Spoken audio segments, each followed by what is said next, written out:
Welcome to Asian Book Club, where we highlight Asian and Asian American authors. We are your hosts, Jamae and Sabangan. and I'm Stephen Park, and we are here for our last read of Pachinko. And honestly, I had no idea what Pachinko was before I read this book. I've heard of it, I think, but apparently, so as we're reading, we're finding out that it's this gambling machine.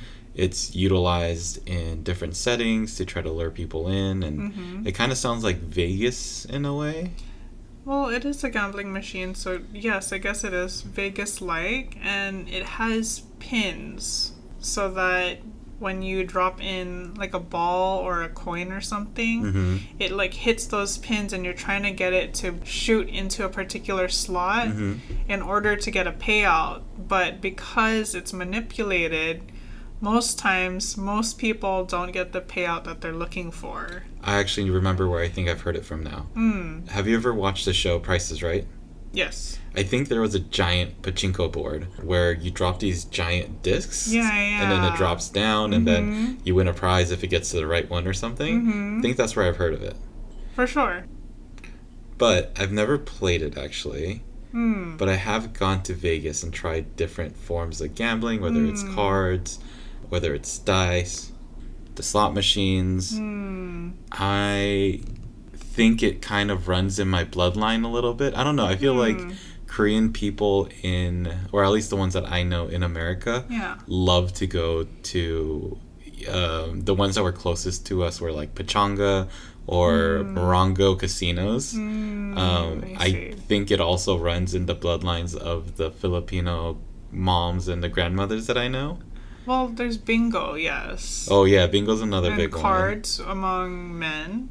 Yeah. Generally. Yeah. But I grew up in a very heavily religious home. So there was no gambling. I've never gambled. I've been to Vegas, but I would just watch and look at other people doing things and not participate myself. Or, for example, I would go to the Philippines and we would go to casinos, and again, I would just be an onlooker who's not actually joining in on the actual gambling. Right. For me, gambling always just felt hard to do because I always equated it to money that I didn't really have. So I think a lot of times early on going to Vegas, it was more for like going to clubs or going to eat things. So it'd be with my friends. So the primary thing was the events that we were going to do at night, and it wasn't the gambling. For sure. So by the time I got to the gambling aspect, the way I honestly started thinking about gambling was in the value of tacos that I would get, and not just like normal tacos, but the tacos from Jack in the Box. Yeah. So Jack in the Box has had this deal. I think it's still there, but you would get 2 tacos for $1. I think now it might be like $1.10 or something, but you would get 2 tacos for $1. So then if I'm putting in a $20 buy-in, which is just the base price, like, man, that's 40 tacos. And if it continues to add on and pile on, then I could easily be at 200 tacos. Right. It becomes exponential. Yeah, and by the end of the day, I might have lost 1,000 tacos. So it was really hard to wrap my mind around that. And it was even worse if I started thinking about it in the form of nuggets, like chicken nuggets, because back then it used to be 20 pieces for $5. It might just be the Asian side of me, the cheap Asian side of thinking about money in the form of possession and things that you could have. But it's food. I think that's what makes it different. It's not just possessions. You're not thinking about shoes. You're not thinking about a car. You're thinking about sustenance, which is different. Yes. So, although this may be my eating patterns, I'm pretty sure that our recommendation for this week won't eat Jack in the Box tacos. But let's go into that recommendation. All right, so our recommendation for the week is to look up the work of Skylar Bailar. Skylar Bailar is the first trans Division I NCAA men's athlete in swimming. He is an inclusion advocate and a celebrated inspirational speaker, and what he's known for is sharing his story about how during his senior year in high school, he realized that his body image issues and figuring out his gender identity meant he had to decide between continuing swimming to become a possible NCAA champion or transitioning, being true to himself while accepting the consequences that entailed. His story has shown up in many places, but he chronicles it on his Instagram at Pink Manta Ray. And you can learn more about his advocacy work and the different groups and organizations he's partnering with at pinkmantaray.com. Yeah, and that's our recommendation for the week. Okay, so last read of Pachinko. We are finalizing the book 3 read from chapters 9 through 21. This takes us all the way to the end. Yes. But what did we figure out last week? So we figured out last week that so many different events happened all at once. So we ended up focusing on the relationships within those chapters. We focused on Masasu and Yumi, who unfortunately Yumi passes away. Masasu and Natsuko, who is his new girlfriend, we don't know about yet, but we will be finding out soon. And then Masasu and Haruki, who is his best friend who moved closer to him during our last read. Then Haruki and Ayame, they're spouses, and we figured out that they were finding not safe for work places to indulge. We also talked about Sunja and Hansu and how they were starting to reconnect because they were both looking for Noah, which brings us to the relationship between Noah and Akiko, who becomes his ex-girlfriend. Noah finding out and figuring out that his relationship with Hansu is actually closer, meaning that he's his father, which meant that he leaves Sunja, thus him disappearing. And in his disappearance, marrying Risa, his wife, who doesn't know he's Korean. So all of that to say, so many different relationships, so many webs, so many things that happened. And this time around, we come to wrapping up the book, and I think Min Jin Lee does such a great job of it. She does a good job of it, and very similar to last week, rather than focusing on the events, it seemed that the events were starting to come together through themes. And one of those themes is truth-telling. And by truth-telling, I mean that these characters are spewing out whatever comes to their mind and not having any filters. And one of those is, like we started mentioning earlier in the recap, is Atsuko. Before this last section, we were wondering, who is she? Where does she come from? What does she do? And how is she coming into this mix of this family? And we learn more about that. What do you think of Atsuko after reading this portion? So Atsuko, her life is described pretty heavily in the book. Even though she comes in at the tail end of the whole story. We gain a lot of insight about who she is as a person. So just to kind of briefly go over Atsuko. So she's now the person who is dating Masasu. And they are now in Tokyo together, but that's not where she started off. She started off in Hokkaido, and when she was about 16, 17 is when she started being a little bit more sexually adventurous, and that led her to get pregnant around the age of like 16 or 17. She ended up having, I think, 3 or 4 kids. 3 children. 3 children. But because of her sexual nature, her husband did find out that she was cheating on him, and then that ended up in a divorce because of the manner of both the time and what was happening. She would not be able to gain custody of the children. So that's when she left her life in Hokkaido to come to Tokyo. So in Tokyo, she meets Masasu. And through this relationship is where we learn a little bit more about Asuko, because she doesn't want to marry Masasu, even though he treats her extremely well. And from different inferences, we see that Masasu wants to marry her. He's brought multiple wedding rings to her as a way of proposal. But from the perspective of Atsuko, she's had all this history that she believes has put a blemish on her children's lives. Her children have been affected by the fact that her acts are now more public in Hokkaido. And so now she doesn't want to put more shame or more trouble onto her children by marrying a Korean pachinko owner. Totally. And this leads us to Hana, who is her only daughter, who then kind of spews out the truth that even though Atsuko, and that's the nature of Hana is very, very open and honest. I think the word I'm looking for is frank. Hana says that even though Atsuko thinks she is trying to be noble in protecting her children, Hana says that she's never thought about her children because she left them, and it's really just her being selfish and being worried about her own self-image and her reputation. Which again ties back to Mozazu being a pachinko manager. Right. And we also get to learn a little bit more about Hana through Atsuko. And the first thing we find out about Hana is her pregnancy. So Hana now enters the story because she is pregnant and she doesn't know what to do. She is now coming to Atsuko for help because she doesn't believe that her father could give her help.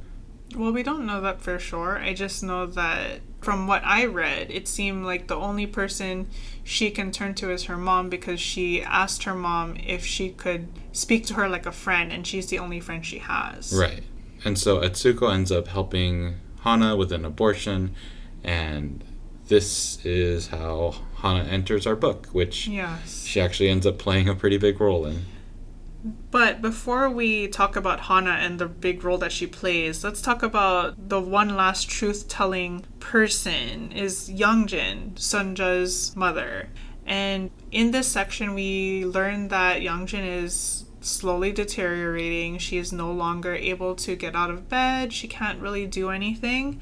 So the only thing that she does do is spill everything that she's been holding in about Sunja and her decisions, specifically with Hansu. And essentially, she kind of just fires everything at her, like, this is your fault, you should have known better, because you did this act with Hansu, Noah's gone, and essentially just blaming her for everything that's happened to her family. Yeah, and this is with Youngjin on her deathbed. Right. In the book, she mentions that she believes that she has 2 days to live, and pretty soon after that, it just mentions that Youngjin had passed away. Right.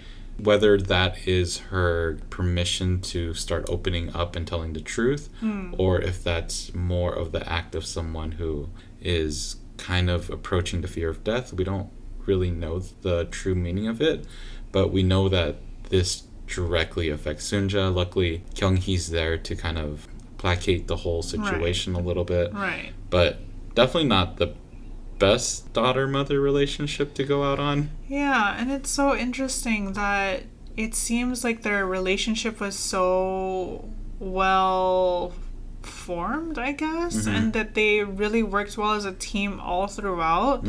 Like at the beginning when they were at the boarding house, and then when Youngjin came to Japan, it seemed like they were always a team and that they were always having each other's back, and then having her last words be, "This is all your fault," kind of, I don't know, it was a letdown for me. It felt almost out of character. Yeah. And although the relationship between Youngjin and Sunja is now kind of closing, at least in the mortal realm of things, we do get some more relationships that do blossom in these last few chapters. And mainly they revolve around Solomon. Yes. So we learned that when Hana comes to the lives of Atsuko and Mozazu, she also starts infiltrating the life of Solomon. Yes. Now, from the description of things, she sounds bored. She sounds like she's trying to find things to do. And Solomon seems to be that project that she does pick up. Maybe less of a project and more of her toy. Right. It definitely seemed initially that she didn't really care about him. She was using him to kind of spend time and just kind of find a way to pass the moments that she was there. But I think she does eventually pick up a fairly deep love interest within Solomon. I don't think she had that feeling for him the way that Solomon had those feelings for her. I think, at least from how I read it, it seemed as though she picked up on that and decided to just keep leaning on that. Like, yes, maybe, I think rather than a love relationship, I feel as though Hana saw more of a friendship in him. Which is what she initially stated. And now this is a little bit of content warning because they do go into a lot of like sexual activities with each other. But Hana ends up being Solomon's first love, and she introduces him to sex and different activities. Now, at this point, Hana is 17. She's much more experienced. And Solomon is 14 and has no experience, is not really even sure what's going on. He just knows that he finds Hana pretty. Right. Hana is someone that ends up relying on a lot of alcohol and sex to fill some space in terms of what I think is emptiness for her. Maybe that comes from a parental aspect. It sounds like she had a lot of bullying and different torturous aspects of childhood as she was growing up. So this is something that she brings with her when she does end up in Tokyo. Now, at this time when she is hanging out with Solomon, she definitely says, I'm just in it for the playfulness. I'm not looking to be in a relationship. I'm not trying to marry you. Right. But when we start looking at their relationship when it comes towards an end, that's where I think Hana starts turning over and saying, oh, I really did love you, especially after all those other men I've been with. I've noticed that I loved you for how kind you are. So I think she did have a love for Solomon. I just don't think she realized it at that time. That's fair. I think it goes beyond the parental emptiness. I think she just doesn't have any meaningful purpose in her life.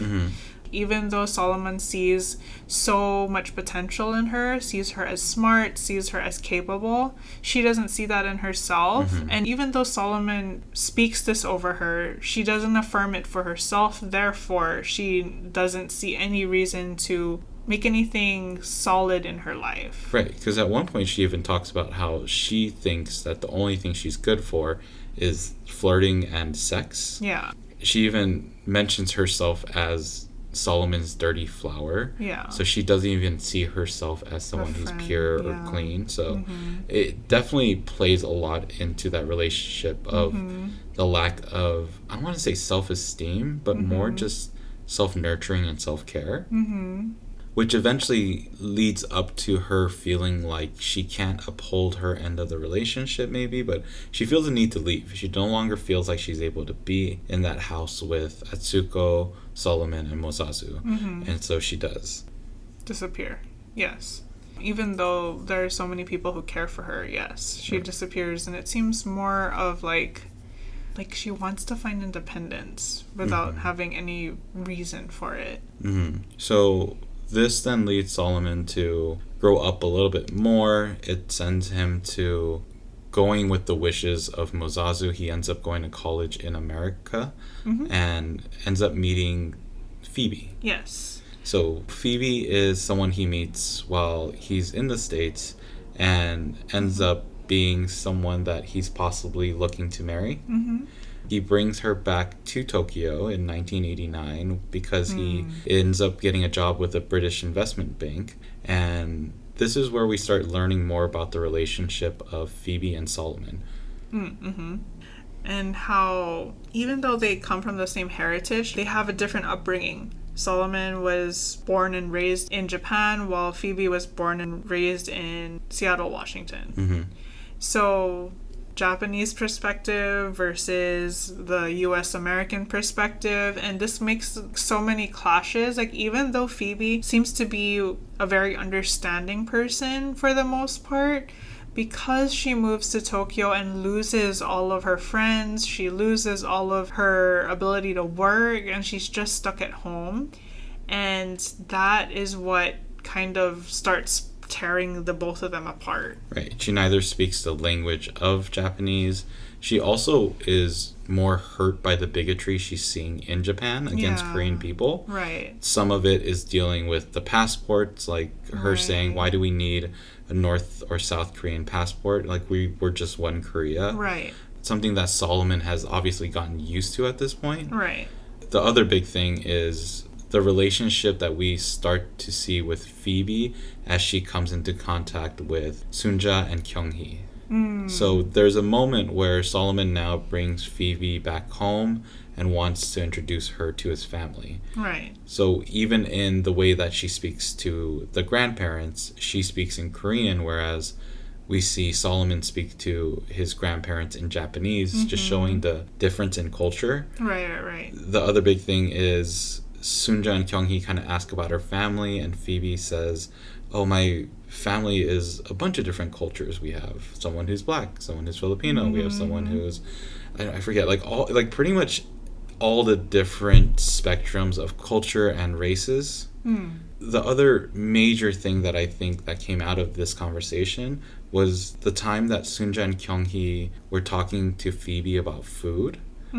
Phoebe had noticed that Sunja was putting pajeon on the pan. And she's like, oh, is that pajeon? And then Sunja then follows up with, how does your mom make pajeon? And Phoebe answers that her mom doesn't. Right. Then the conversation goes to the fact that Phoebe doesn't know how to cook. Phoebe is much more adept to the life and culture of eating fast food or eating food out and things like that. Right. And Sunja and Kyunghee are stunned at this moment.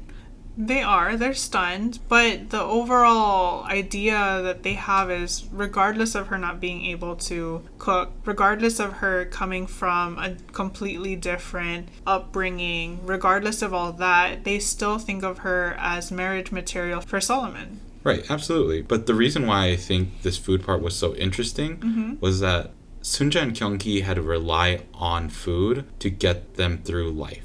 Yeah. Like when they were in the most impoverished times, they used their kimchi business and their candy business to actually support the entire family. Totally. So I think that change of Phoebe's family not focusing on making food was this dissonance in their lifestyles of like, okay, like how does that happen? Like how are you not concerned about this issue? And it definitely went out of the way to say that they weren't judging her for it. No. They were just more curious about what her life was. Absolutely. And then, after talking about food, they do the most typical grandmother harmony nanai thing of asking when they're going to get married, asking if they're going to have children. And I think this is the start of the downfall of the relationship of Solomon and Phoebe. Yes. But beyond that, I think Phoebe is just frustrated too. So beyond the differences that they have, the fact that she's separated from all the things that she loves and knows that she cannot get back if she stays in Tokyo, this is when she specifically is like, I gotta go, gonna leave, bye. And Solomon very much respects that. Right. But at the same point, I think it's because Solomon has now reconnected with the life of Hana. And even though Hana is on her deathbed and she is ready to pass, I think that relationship sparks a feeling within Solomon that he has to stay in Japan. And eventually makes the decision that he wants to no longer pursue the goal of working in a big American bank or factory or something, but wants to end up working with his father in the Pachinko parlor. Yes. Which is a recommendation from Hana. Right.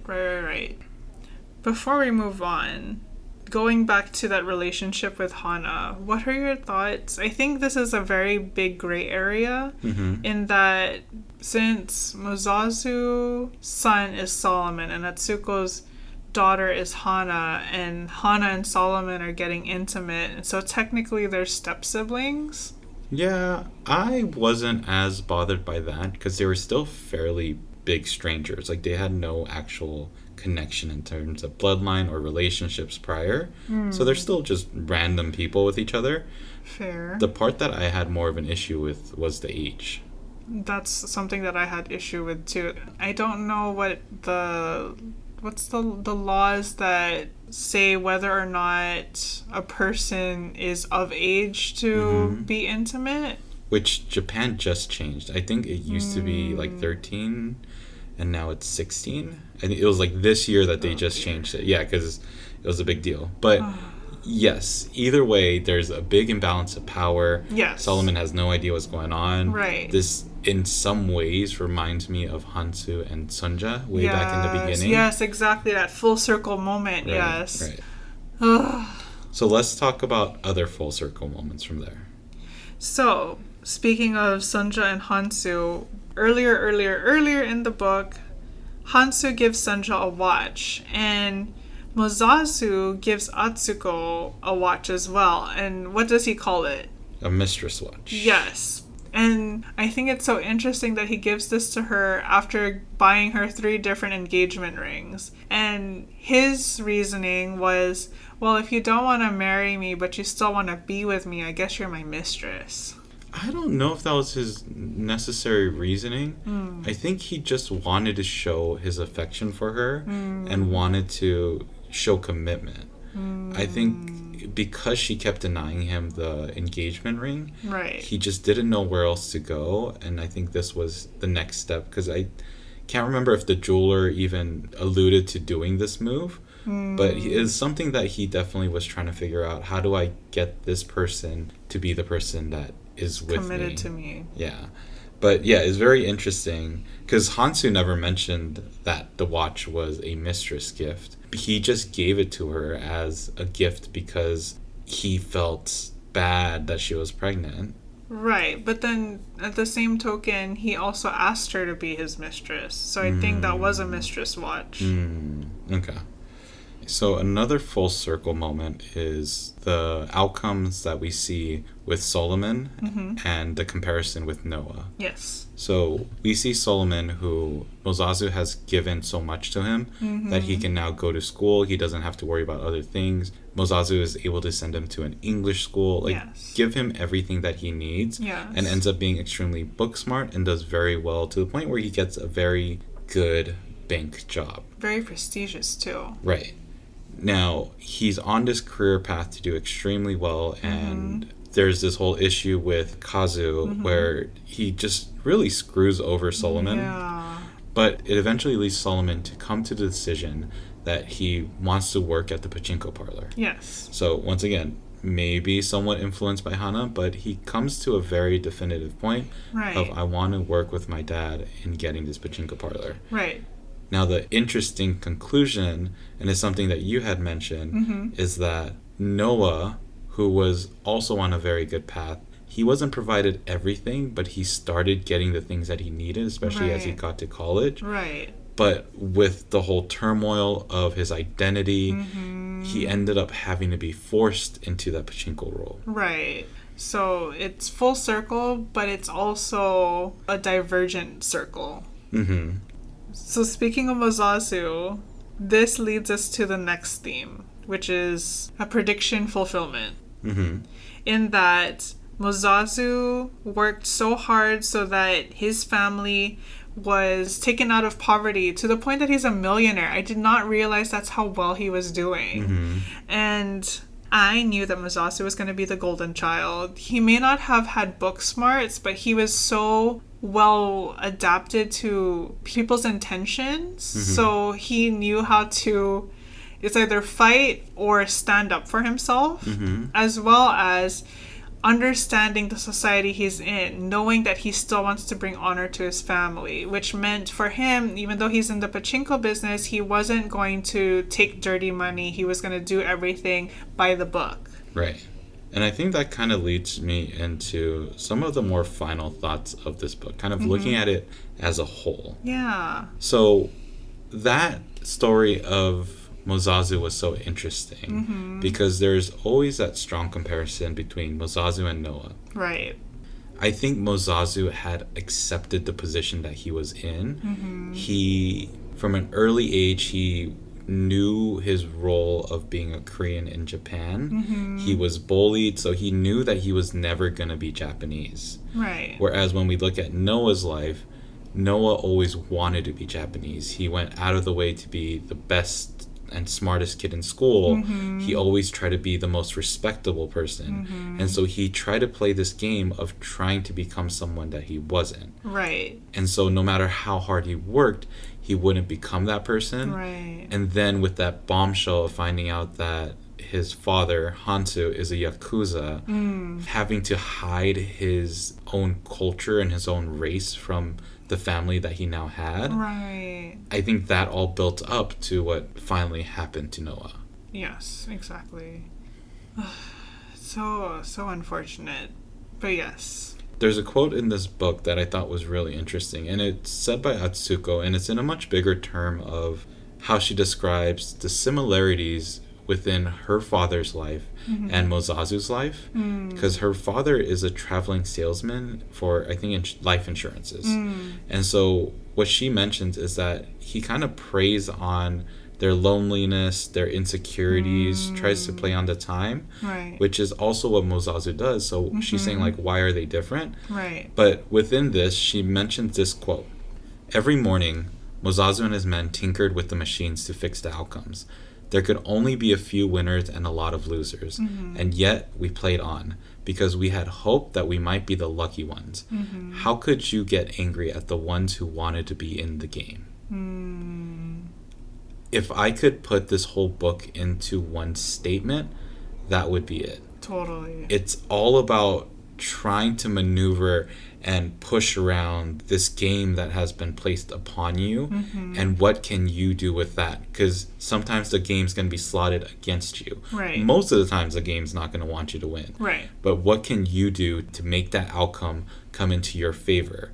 And that last part of, how are you angry at the people that still want to be in this game? Right. That's Mozazu. Mozazu wants to be in this game, and that's how he Right. succeeds. Noah wanted to figure out how to fit himself into the game. Right. And that became a big issue. Right. Totally. Oh, so many good moments, so many full circles. Mm-hmm. And another thing, and it kind of brings us to the end, Mm. the last scene with Sunja. Mm-hmm. And it kind of brings us back to where we all started. Mhm. It started with Huni, it started with Youngjin and Sunja, and how Sunja had to make these hard decisions, and rather than trying to fit into the society like Noah tried to, she instead just kept doing what she knew she could do, very similar to Mozazu. Mm-hmm.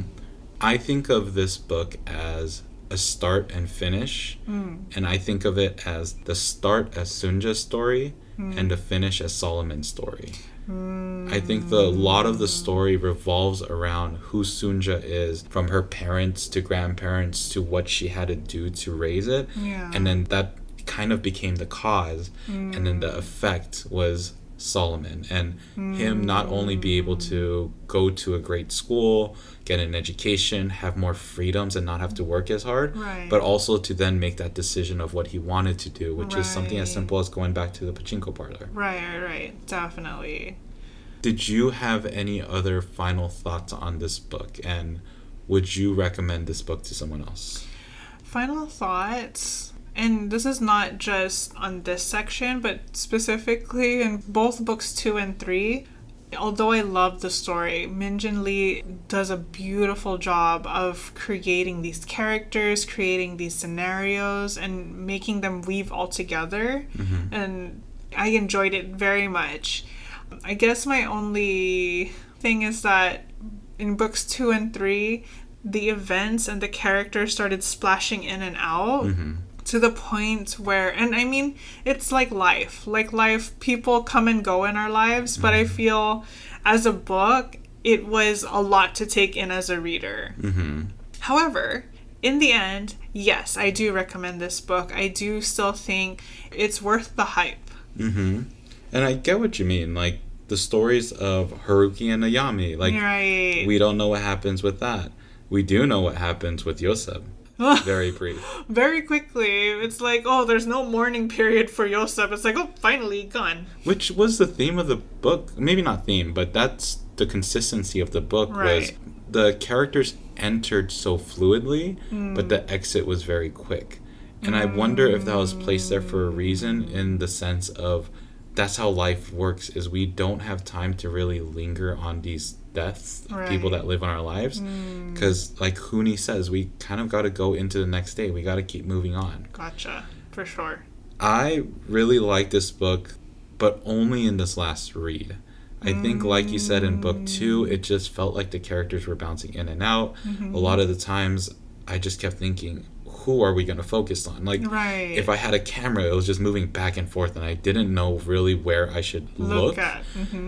But now being able to sit back and stare at the whole story, like I said, I think it's a story of Sunja and Solomon. It's a story of how did our older generations grow so that we can now thrive. For sure, yes. I see this whole thing kind of like a puzzle. Like, reading it through, it was trying to find the pieces. So I'm finding the corner pieces. Like, where is our base? Opening up that whole frame and saying, like, okay, where is this going to come? And then once you start getting towards like 70% done, then a lot more of the picture starts to show. So then you're just putting in pieces. So I think this last part of the read, I was like, oh, this makes so much more sense. I can see where you wanted to go with it. But for so much of the book, I agree. I think I was a little bit more lost than I wanted to be. Yeah, absolutely. Yeah, but definite recommend. Yes. I think the story has a lot of ties to relationship things, a lot of ties to, personally for me, it made me think of my own grandmother. For sure. It made me think of her life because she grew up within the Korean War. She had different things like night terrors. So thinking about what Sunja went through, it made me really consider what could my grandmother have been through, because I know the life, a little bit of what she lived, but I was always afraid to ask her. And so I believe that she probably had a story, probably something wild where she had to go through desperation, where she had to fight, and that's what helped my dad get to the point where he could go to college. Because my dad, she was a single mom. He had to work from junior high to pay for himself through college, and then he moved to the States so that we can have an education. So I think for a lot of people, from that aspect, you might be able to relate, because recently I've been starting to see my parents as human, and I think that's what this book does, is it starts to make your relatives who have paved this pathway from the earth and just continue to rise up, to turn them into humans who also struggled. Right. Absolutely. So I guess that means that we both recommend the book. Yes. We recommend that if you are going to read it with your parents, have your parents read it without you. Yeah. I don't know if you recommend it. I would also say, like, it might be better, because we broke this up so much. Right. If you are going to read this book, maybe read through it quickly. Yeah, I think with us ruminating on it, it made us focus a lot more on the plot holes, I guess, or not necessarily plot holes.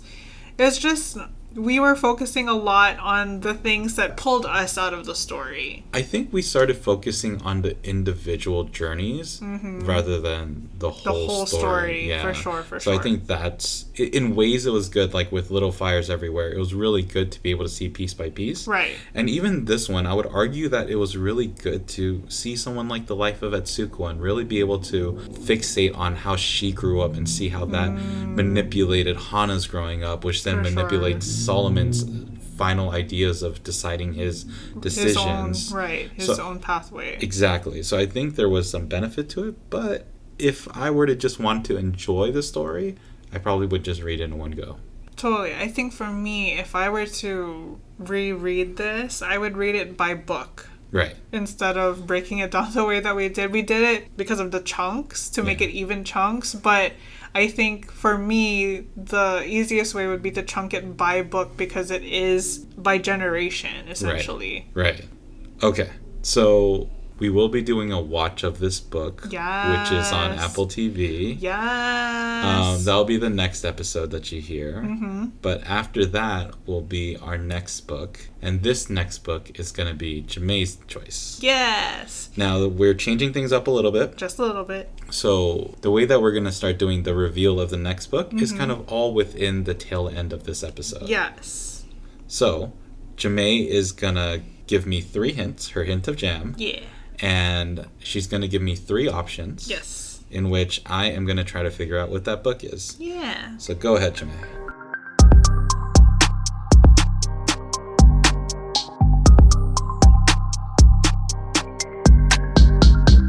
So, hint number 1.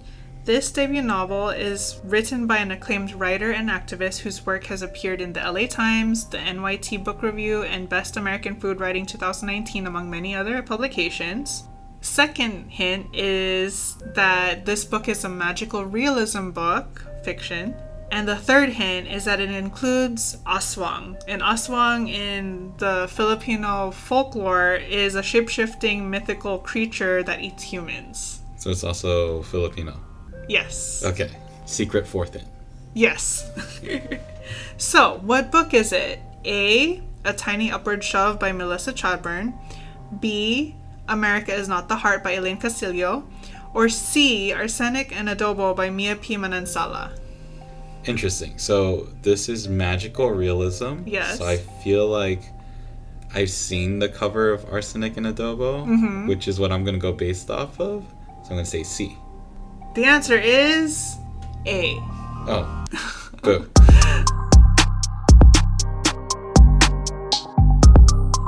So, the book that we're reading next is A Tiny Upward Shove by Melissa Chadbourne, who appears in many publications. Her focus in advocacy is in upending economic violence, and you can also find her work in Netflix, of all places.